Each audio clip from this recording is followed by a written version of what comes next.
नया एक दिन, पुराना 100 दिन। टिकैत फेल, मोदी अच्छे नंबर से पास। लाखों किसान टिकैत के खिलाफ पहुंचे पंजाब में गौतम अडानी के पास। पहले मोदी को साल भर बुरा भला कहा, अब मोदी से लेने लगे हैं लाभ। एनडीटीवी जैसे मीडिया संस्थान भी राकेश टिकैत के एजेंडे को बढ़ावा दे रहे थे। रवीश कुमार तो हर रोज 8 बजे मोदी के लिए लंबी चौड़ी कहानी लिखकर आते, लेकिन क्या वो ये रिपोर्ट दिखाएंगे कि पंजाब के किसान अपना गेहूं सरकारी गोदाम के बजाय अडानी गोदाम को क्यों बेचना चाहते हैं?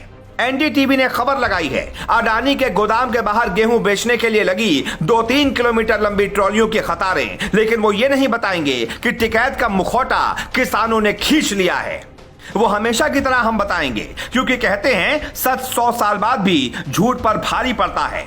सच की उम्र होती है और झूठ राकेश टिकैत की तरह कुछ दिनों बाद ही तड़पने लग जाता है। देश में मोदी के नाम पर कितना बड़ा झूठ किसान नेताओं ने बेचा, इसकी पोल अब खुल चुकी है।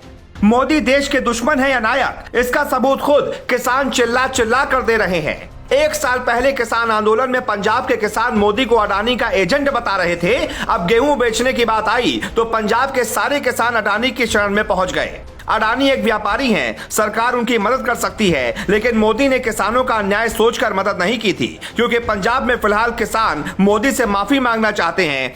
वो इसलिए क्योंकि पंजाब के मोगा शहर से 10 किलोमीटर दूर अडानी का गोदाम है। पंजाब में गेहूं की खरीदी सरकार के साथ अडानी ग्रुप भी कर रहा है। किसानों को लाभ दिखा कि अडानी ग्रुप में कोई तौल में बेईमानी नहीं है, और यह फायदा देख मोदी को किसान विरोधी कहने वाले किसान भी 45 डिग्री तापमान में भी लंबी लाइन में अपनी बारी का इंतजार कर रहे हैं। टिकैत गैंग के बहकावे में आने वाले किसान अब अडानी की शरण में अपना फायदा देखने लगे हैं। किसानों का विरोध इतना था कि अडानी को यह गोदाम एफसीआई को लीज पर देना पड़ा था। आज भी एफसीआई ही गेहूं खरीद रहा है, लेकिन प्लान सब अडानी ग्रुप का है। फिलहाल गेहूं की खरीद एफसीआई कर रहा है, लेकिन भंडारण की जिम्मेदारी अडानी ग्रुप की होगी। किसान बिल की आड़ में देश में रोने वाले किसानों के कारण देश को कितना नुकसान हुआ, इसका अंदाजा शायद आपको ना हो।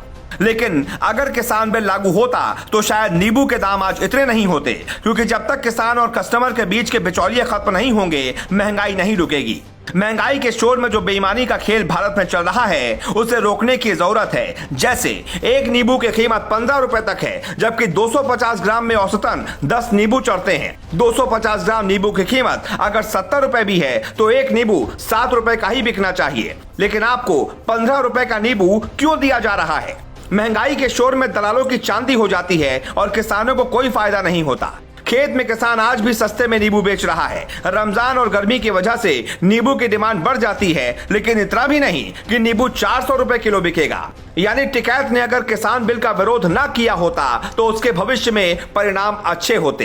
कुछ ऐसी ही कहानी है पंजाब में अडानी ग्रुप के गोदाम पर। वहां किसान और एफसीआई के बीच तीसरा कोई नहीं है, यानी एक हाथ से गेहूं दीजिए, दूसरे हाथ में पैसे लीजिए। ये कारण है कि अडानी ने जो गोदाम बनवाया है उसमें लाखों किसान अपना गेहूं बेचना चाहते हैं और मोदी से नजर नहीं मिला पाएंगे।